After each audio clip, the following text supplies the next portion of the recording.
नमोऽस्तु रामाय स लक्ष्मणाय दिव्यै च तस्यै जनकात्मजायै।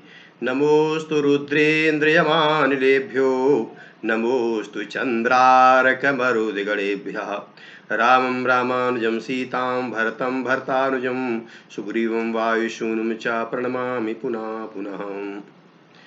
सर्वेभ्यो नमो नमः। गुरुचरणेभ्यो नमो नमः। आज व्याकरण का विवेचन क्रमशः चल रहा था। अच संधि स्वर संधि में इकोणची पर चर्चा हुई।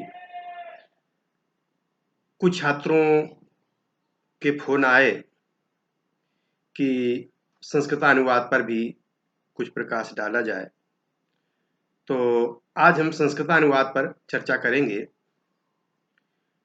वाक्य संरचना कैसी की जाए, वाक्य कैसे बनाए जाए संस्कृत के, इस विषय में चर्चा करते हैं। सर्वप्रथम अष्टस्फोटा जो शास्त्रों में कहा गया, उसमें से वाक्य स्फोट मुख्य है। वर्णस्फोट, पदस्फोट, वाक्य स्फोट, 8 स्फोट हैं। अष्ट स्फोटों में से 3 स्फोट मुख्य हैं: वर्णस्फोट, पदस्फोट, वाक्य स्फोट। वाक्य स्फोट प्रमुख है क्योंकि उसी से अर्थ की जनकता होती है, अर्थ ज्ञान उसी से होता है।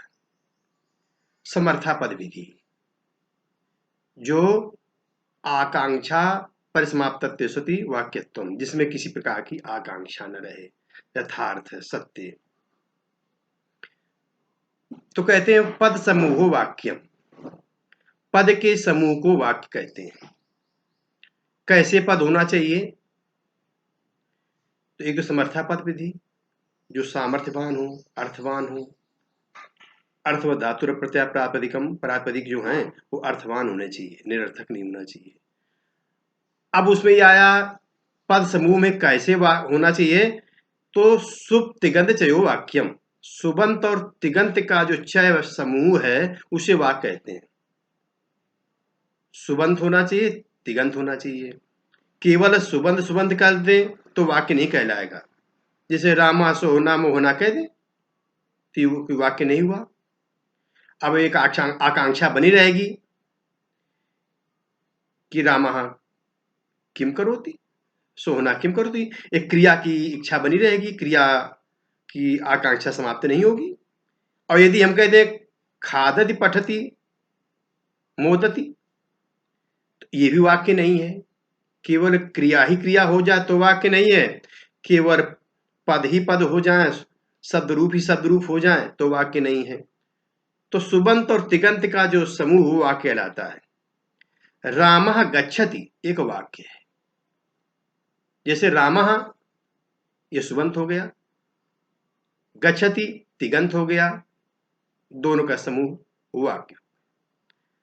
अब इसमें सामर्थ्य है, अर्थजनकता है, राम भी सार्थक है, गच्छति भी सार्थक, दोनों का परस्पर सामंजस्य है दोनों के बीच में। जैसे एक बात आता है कि वन्हिना सिंचती, आग से सींचता है, तो दोनों में वाक्य तो है लेकिन सार्थकता नहीं है। अग्नि से जलाने काम होता, सिंचन काम नहीं होता। तो सामर्थ्यवान पद होना चाहिए, इसमें वो उसकी सामर्थ्य होनी चाहिए, अर्थजनकता होनी चाहिए। तो सर्वप्रथम वाक्य संरचना समझने के लिए कुछ शब्द रूप याद होने चाहिए, कुछ धातु रूप याद होने चाहिए। हमारे गुरुजी कहा करते थे, डुक्री करने जो धातु है, इस धातु के रूप किसी को याद हो तो कोई भी अनुवाद बना सकता है। लगभग 2000 धातुएं हैं। जितनी क्रियाएं, क्रिया के रूप अपने संस्कृत साहित्य में, जितना समृद्ध अपना संस्कृत साहित्य है उतना कोई साहित्य समृद्ध नहीं है। अब जैसे अंग्रेजी में गो वेंट गॉन जाने के अर्थ में केवल 3 ही रूप बनते हैं, हमारे यहाँ 10 लकारें हैं। अब वो भी आत्मनेय पद परस्मय पद के भेद करके एक में 9 रूप बनते हैं। तो 10 लकारों में 90 रूप, और फिर इसके बाद में आत्मनेय पद के 90 रूप, एक क्रिया में 180 रूप बनते हैं, जबकि अंग्रेजी में 3 रूप से काम चल जाता है। ये बहुत समृद्ध भाषा है। तो सर्वप्रथम देखिए, यदि कुछ सीखना है तो सतरण कथा तो है नहीं। जो हमारे छात्र इस वीडियो को देख रहे हैं उनसे मैं कहना चाहेंगे कि कुछ शब्द रूप याद कर लें, कुछ धातु रूप याद कर लें। धातु रूप में ज्यादा नहीं याद कर सकते हैं, ज्यादा समय नहीं है, परीक्षा भी सन्निकट है। तो क्री धातु के रूप ज्यादा नहीं, 3 कालों में अभी फिलहाल याद कर लें। वैसे 10 लकारें हैं, भिन्न भिन्न अर्थों में, सूक्ष्म अर्थों में उनकी विवेचना होती है, लेकिन 3 काल जो हैं, वर्तमान काल, भूतकाल, भविष्य काल, ये जो 3 काल हैं, इन कालों की जो लकारें हैं, वर्तमान में लट है और भूतकाल में लंग लकार है, भविष्य में लिट लकार है। 3 लकारों के रूप याद करके, अब विशेष करके क्री धातु से, जैसे रामा गच्छति वाक्य बनाना है। राम जाता है या राम घर जाता है, तो रामः गृहम गच्छति वाक्य है। यदि गम धातु रूप किसी को नहीं याद है तो केवल इतना लिख दे, रामः गृहम गमनम करोति। राम पढ़ता है, रामा पठति। अब किसी को पढ़ धातु रूप नहीं याद है तो रामः पठनम करोति। अब राम गाता है, रामा गायति। अब उसके रूप नहीं याद है, तब क्या करें, गानम करोति, पठनम करोति, हसनम करोति, इस तरह से रूप बना करके। अब वो वाक्य सर्वथा शुद्ध है। क्रिया रूप याद करिए, धातु रूप याद करिए, क्योंकि धातु नाम अनेकार था और सर्वम नाम धातुजम आह।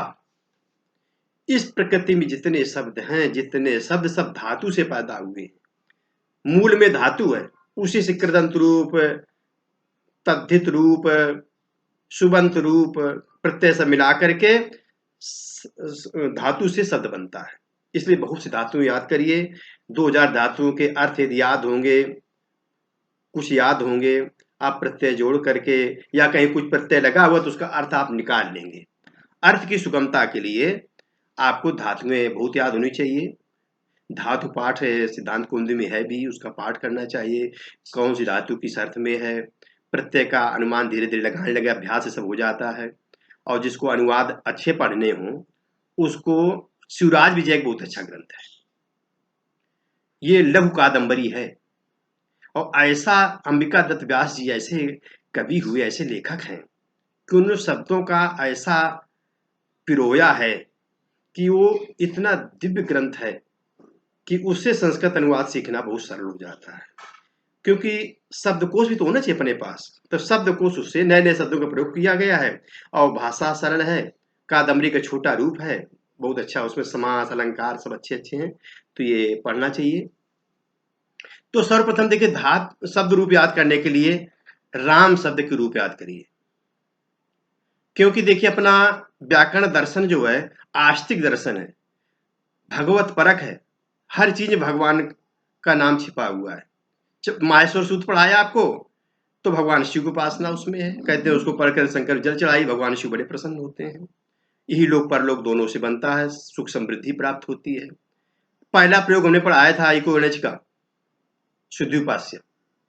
शुद्धिउपास्य का भी अर्थ भगवान नारायण ही है। शुद्धि नाम उपास्या, शुद्धिउपास्य, शुद्धि भी उपास्या, शुद्धिउपास्य मान विद्वान लोग जिनकी उपासना करते हैं ऐसे भगवान नारायण।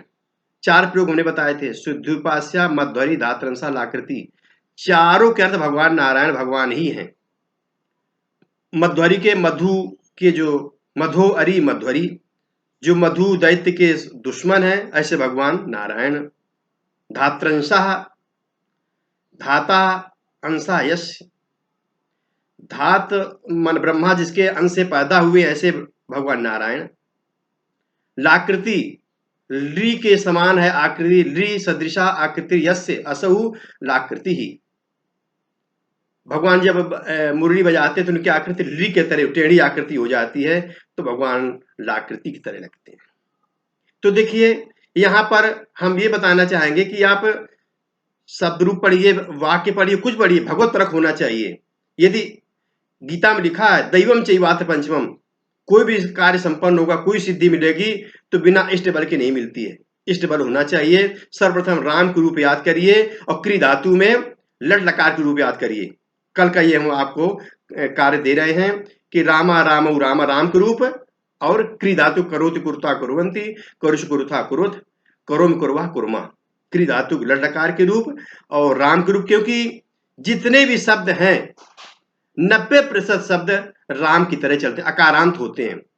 आप स्वयं चिंतन करके देखिएगा, नाम किसी का चिंतन करिए, 100 नाम लिख लिख कोई रजिस्टर देखिए स्कूल का कहीं का, तो उसमें अधिकांश शब्द अकारांत ही होते हैं। गणेश, महेश, दिनेश, सुरेश, जितने भी हैं अकारांत हैं, राम की तरह रूप चल जाएंगे। अनुवाद सीखने के पहले आप सबसे पहले कल आप लोग राम के रूप याद करेगा। हम राम के रूप इसमें सुना रहे हैं, इसको बार बार देखिएगा, कहीं से खोज लीजिएगा।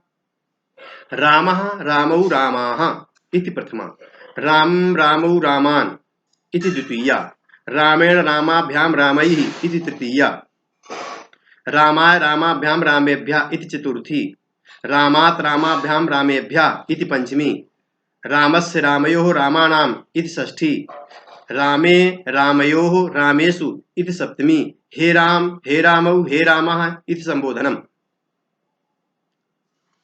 अब इसमें 3 वचन हैं और 3 पुरुष हैं लट्लकार में। तो करोति कुरुतः कुर्वन्ति प्रथम पुरुष, करोसि कुरुथा कुरुत मध्यम पुरुष, करोमि कुर्वा कुर्मा ये उत्तम पुरुष। और देखिए इन रूपों का राम, हरि और रमा, ये 3 रूपों का प्रतिदिन स्मरण करने से, प्रातःकाल उठ करके स्मरण करिए तो भगवान की बड़ी कृपा प्राप्त होती है। इसी बहाने से भगवान का पूजन हो जाता है, इष्ट स्मरण हो जाता है।